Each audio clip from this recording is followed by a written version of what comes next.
સુરતના ઉધના વિસ્તારમાં સ્થિત પવન પ્રાથમિક માધ્યમિક અને ઉચ્ચતર માધ્યમિક શાળામાં ખૂબ જ આનંદ સાથે રામ મહોત્સવનું આયોજન કરવામાં આવ્યું હતું। વિદ્યાર્થીઓ અને શિક્ષકો સહિત આ કાર્યક્રમમાં દીપોત્સવ, ગરબા, સંસ્કૃતિનું જ્ઞાન સાથે આ બધો કાર્યક્રમ પાર પાડ્યો અને સંપૂર્ણ પવન પ્રાથમિક માધ્યમિક અને ઉચ્ચતર માધ્યમિક શાળા જય શ્રી રામના નારા સાથે ગુંજી ઉઠી હતી।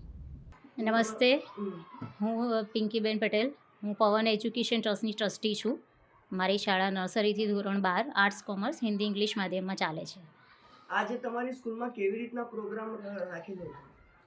આપણે સૌ જાણીએ છીએ કે આપણા સનાતન ધર્મનો વિજય થયો છે।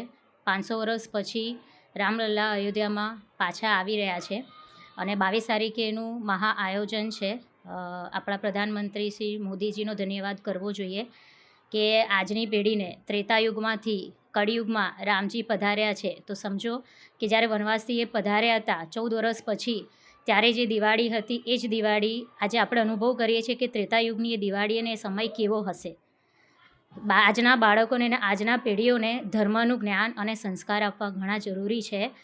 તો બધા જ અયોધ્યા જઈ શકે એમ તો છે નહીં, એટલે દરેક ઘર, દરેક સંસ્થાઓ, દરેક શાળાઓ આજે અયોધ્યા બની ગઈ છે અને અમે બાળકોને જ્ઞાન આપીએ છીએ સંસ્કૃતિનું, ધર્મનું।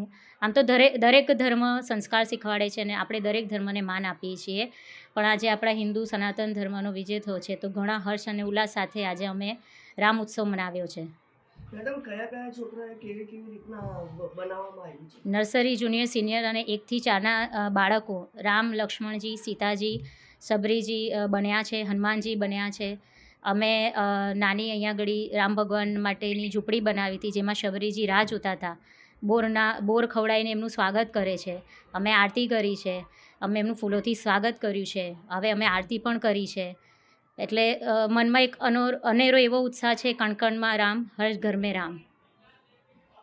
જી સર, આપનું નામ? આજે તમારી સ્કૂલમાં શું કાર્યક્રમ રાખવામાં આવ્યો હતો?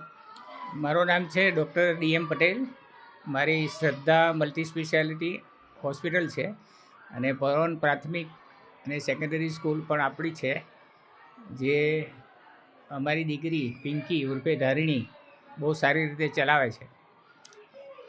22મે રામલલ્લાની ગર્ભગૃહમાં સ્થાપના થઈ રહી છે।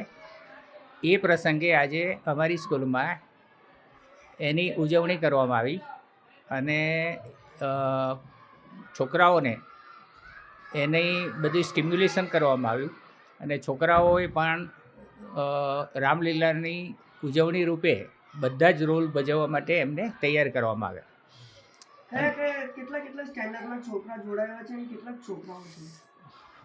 આમ તો અમારી સ્કૂલમાં લગભગ 1 થી 9 સુધી અત્યારે જોડાયેલા છે અને બાકીના છોકરાઓની એક્ઝામ ચાલુ છે, એટલે એ લોકો જોડાઈ શક્યા નથી। છોકરાઓમાં કેવી રીતનો ઉત્સાહ જોવા મળે છે? છોકરાઓ બહુ જ ઉત્સાહિત છે, બહુ જ એટલે બહુ જ। અને આમ તો આખો દેશ ઉત્સાહિત છે, એની સાથે છોકરાઓ હોય એ તો સામાન્ય વસ્તુ છે।